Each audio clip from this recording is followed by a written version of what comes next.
नमस्कार, मैं शंभू कुमार सिंह और आप देख रहे हैं नेशनल दस्तक। सबसे बड़ी खबर इस समय की बता रहा हूं। इससे पहले डॉक्टर रतनलाल की गिरफ्तारी हुई थी। एक मामूली से ट्वीट को लेकर उन पर केस किया गया था। आज एक शख्स ने उनको शरेआम धमकी दी है, जान मारने की धमकी दी है। कहा जा रहा है कि वो सवर्ण समाज का है, बीजेपी से जुड़ा हुआ है। आपको बता दें कि रतनलाल जी ने इसको लेकर एक ट्वीट किया। पहले मैं उस ट्वीट को पढ़ाता हूं, उसके बाद इस पर बहस करेंगे। लिखते हैं कि भाजपा के सोशल मीडिया प्रभारी दीपू सिंह ने मुझे मारने की धमकी दी। कल 3 बजे उसका नंबर और रिकॉर्डिंग शेयर करूंगा। मीडिया के साथियों से अनुरोध है कि कल दोपहर 3 बजे मिले। न झुकूंगा न डरूंगा। शुक्रिया।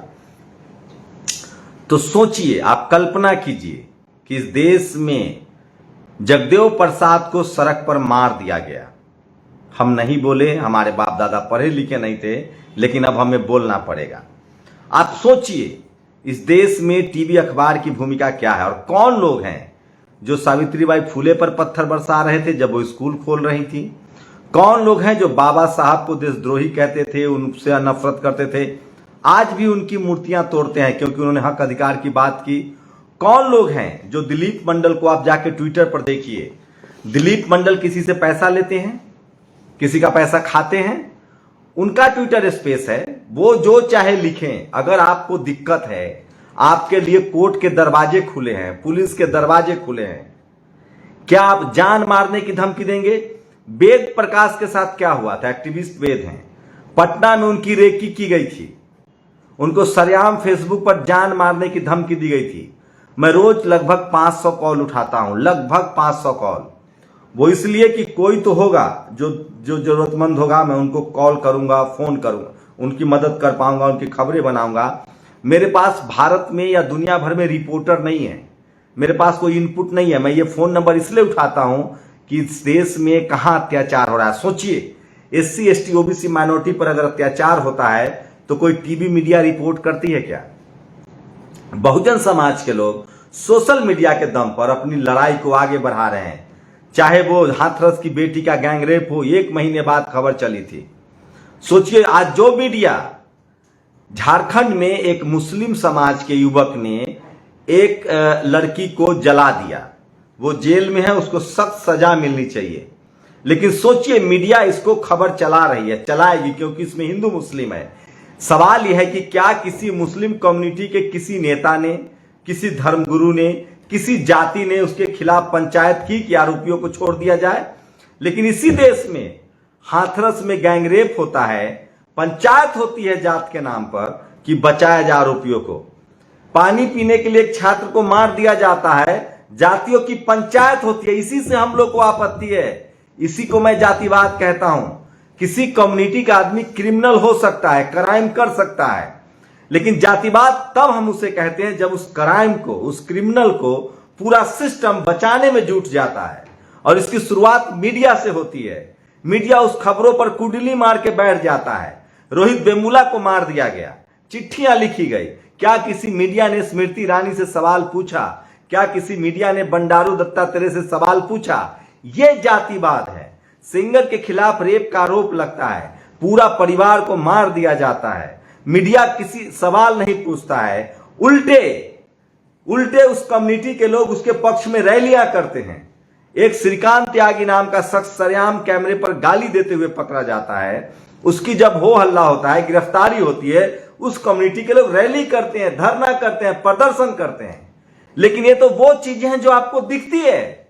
इस देश में जातिवाद कैसे काम करता है वो सोचिए।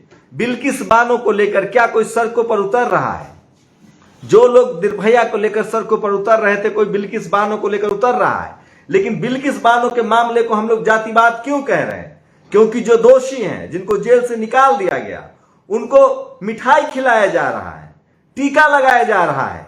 सवाल है कि जो आरोपी है, किसी भी कम्युनिटी और कास्ट का कोई आरोपी हो सकता है। भारत में कोई भी आरोपी है तो उसकी एक कम्युनिटी है, एक कास्ट है। सवाल है कि जब उसको सिस्टम बचाने लगे, जब उसके साथ उस कम्युनिटी के लोग खड़े होने लगे। और सोचिए, ऐसा नहीं कि सिर्फ पंचायतें होती हैं, सिर्फ गांव समाज के लोग खड़े होते हैं। इस देश में मीडिया, जुडिशियरी, ब्यूरोक्रेसी, यूनिवर्सिटी, तमाम लोग मिलके, थाने के दरोगा से मिलके हम लोग शेड्यूल कास्ट, शेड्यूल ट्राइब और पिछड़े समाज मुसलमानों पर जो हत्याएं होती है उसकी खबरें क्यों चलाने को मजबूर है? क्योंकि पुलिस उस मामले में कार्रवाई नहीं करती है। पुलिस जाति क्या, अगर उस केस, अब सोचिए ये लड़की का जो मामला है, अगर इसमें जातिवाद का एंगल होता तो पुलिस कार्रवाई नहीं करती। इसमें धर्म का एंगल है तो पुलिस कार्रवाई करे और कार्रवाई होनी चाहिए। हम लोग यही तो चाह रहे हैं कि जो भी क्रिमिनल हो उसके खिलाफ क्राइम हो, क्राइम कर रहा है, हम उस कम्युनिटी को नहीं टारगेट करना चाहते हैं। हम टारगेट तब करते हैं जब उस कम्युनिटी के अधिकारी, उस कम्युनिटी का पुलिस, उस कम्युनिटी का दरोगा उस अपराधी को जाति देखकर बचाने लगता है। सवाल है कि रतन लाल एक प्रोफेसर हैं, अंबेडकर नामा चलाते हैं, वेद एक पत्रकार है, मैं एक पत्रकार हूं। आप तय नहीं करेंगे कि मैं क्या बोलूंगा, मैं क्या नहीं बोलूंगा। अगर मैं कोई अनकॉन्स्टिट्यूशनल बोल रहा हूं, अगर मैं कोई देश के खिलाफ बोल रहा हूं, अगर मैं किसी जाति धर्म के खिलाफ बोल रहा हूं, तो आप कंप्लेन कीजिए मेरे खिलाफ, आप कोर्ट जाइए। मैं ये भी जानता हूं कि उस कोर्ट में आपके लोग बैठे हुए हैं, उस थाने पुलिस में आपके लोग बैठे हुए हैं। मेरे खिलाफ कोई मर्सी नहीं होगी, सूली पर टांग दिया जाएगा। उसके बाद भी हम लोग इस देश के कॉन्स्टिट्यूशन और संविधान का सम्मान करते हैं। सोचिए, प्रशांत कनौजिया को पुलिस आती है और उठा के ले जाती है, लेकिन इस देश में जाति के नाम पर SC ST OBC माइनॉरिटी के डॉक्टर, इंजीनियर, प्रोफेसर, पत्रकार, एक्टिविस्ट, उनको रोज गाली दी जाती है, रोज धमकी दी जाती है, रोज मारा जाता है। क्या मजाल है कि किसी पर कार्रवाई हो जाए? अरे सर, रेप के बाद कार्रवाई नहीं होती है। निर्भया के साथ रेप हुआ था, पूरा देश खड़ा हुआ। हाथरस की बेटी के साथ रेप हुआ, 1 महीना लग गए ये सिर्फ बात एक्सेप्ट करने में कि रेप हुई है। जातीय बैठकें होने लगी, उसको बचाने के लिए जाति के नाम पर बैठकें हुई। राजस्थान में एक बच्चे को मार दिया गया, खबर आने में 1 महीना लग गया, जब तक उस बच्चे की मौत नहीं हुई। उसके बाद जातीय पंचायत हुई, उसके बाद मीडिया भी सड़कों पर उतरा और उसने कहा कि मटका था ही नहीं। मुझे नहीं पता आगे न्याय भी मिलेगा कि नहीं। इस देश में यही होता है। लेकिन इस देश में कोई मुसलमान है तो उसके पूरे कम्युनिटी को बदनाम कर दिया जाएगा, जबकि किसी मुस्लिम नेता ने, आप बताइए, किसी मुस्लिम नेता ने एक लाइन लिखा है उस आरोपी के पक्ष में? कोई धरना, कोई प्रदर्शन? वो कौन लोग हैं जो बिल्किस बानो के रेपिस्टों को, दोषियों को माला पहना रहे हैं? वो कौन पार्टी है जो मॉब लिंचिंग में शामिल एक दरोगा के हत्यारे को फूल के माला पहनाया जाता है? वो कौन लोग हैं जो आतंक के आरोपियों को उम्मीदवार बनाते हैं? बहुजन समाज ऐसा समाज है, इतना हम लोग बेवकूफ हैं कि जगजीवन बाबू की एक फोटो लीक हो गई, हम इस देश में वो प्रधानमंत्री नहीं बने। संदीप दिल्ली सरकार में मंत्री थे, एक महिला के साथ वीडियो लीक हुआ, बाद में कोर्ट ने कहा कि यह मर्जी से संबंध दिख रहा है। उसके बाद उनको इस्तीफा देना पड़ा, उनका पॉलिटिकल करियर बर्बाद हो गया। इस देश में SC ST OBC माइनॉरिटी को 24 कैरेट गोल्ड होके पैदा होना पड़ता है, उसके बाद भी गारंटी नहीं है कि आप सुरक्षित बच जाएंगे। आपका कैरेक्टर असैसिनेशन होगा, आपके खिलाफ लोग खड़े होंगे और आपके अपने ही लोग आपको दोषी ठहरा देंगे सिर्फ मीडिया ट्रायल पर। आपको क्या लगता है कि आज जो झारखंड में जिस बच्ची की मौत हुई है और आरोपी मुसलमान है और उस खबर को इसलिए चलाया जा रहा है कि आरोपी को सजा हो? अरे आरोपी तो पहले से गिरफ्तार है, उसको सजा भी होगी। इसके बहाने पूरे मुस्लिम कम्युनिटी को दोषी ठहराया जाएगा और इसी के बहाने SC ST OBC के लोग जो अपने अधिकार की बात करते हैं उनको हिंदू बनाया जाएगा। उनको कहा जाएगा कि तुम हिंदू हो, हिंदू बेटी के साथ मुसलमान ने किया है। लेकिन वही सवर्ण हिंदू तब कहां घर बैठ जाते हैं? जब हाथरस की घटना होती है, जब जालौर की घटना होती है, जब इस देश में रोज जाति के नाम पर लोग मारे जा रहे हैं, तब आप नहीं बोलेंगे। इस मीडिया की रणनीति को समझिए। सोचिए, इस देश में आज भी बाबा साहब की मूर्तियां तोड़ी जा रही है। प्रोफेसर रतन लाल जी को धमकी दी गई है, कल वो प्रेस कॉन्फ्रेंस करने वाले हैं। पानी सर से ऊपर बह चुका है। दिलीप मंडल के ट्विटर पर जाइए, एक SP IPS बोथरा ट्वीट करता है कि दिलीप मंडल आप जाति के खिलाफ नहीं बोल सकते हैं। अरे इस देश में जाति के आधार पर कोलिजियम सिस्टम चलता है, जज के घर के लोग जज बनते हैं, ये लिखने में बुराई कहां है?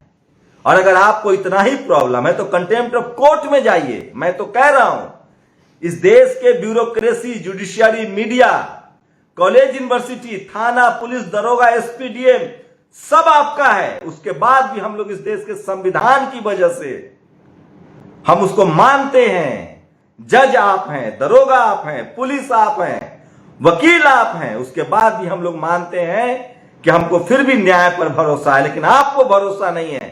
आप मारने पर उतारू हो जाते हैं, आप गालियां देते हैं, आप धमकी देते हैं, आप पीठ पर हमला करते हैं। वो सिर्फ इसीलिए कि हम समाज के तौर पे एकजुट नहीं हैं, हम मानसिक रूप से डरे हुए लोग हैं। ऐसा मत करिए, बनाना रिपब्लिक मत बनाइए, इस देश को कबीला मत बनाइए। नहीं तो जिस दिन हम लोगों ने एक दूसरे का हाथ पकड़ के सड़क पर खड़ा होना सीख लिया, सोचिए आपका क्या होगा। इसलिए कह रहा हूं, डेमोक्रेसी को बनाए रखिए, डेमोक्रेटिक तरीके से इस देश को चलने दीजिए। लिखने, पढ़ने, बोलने की सबको आजादी है, आपकी सहमति असहमति का सम्मान है।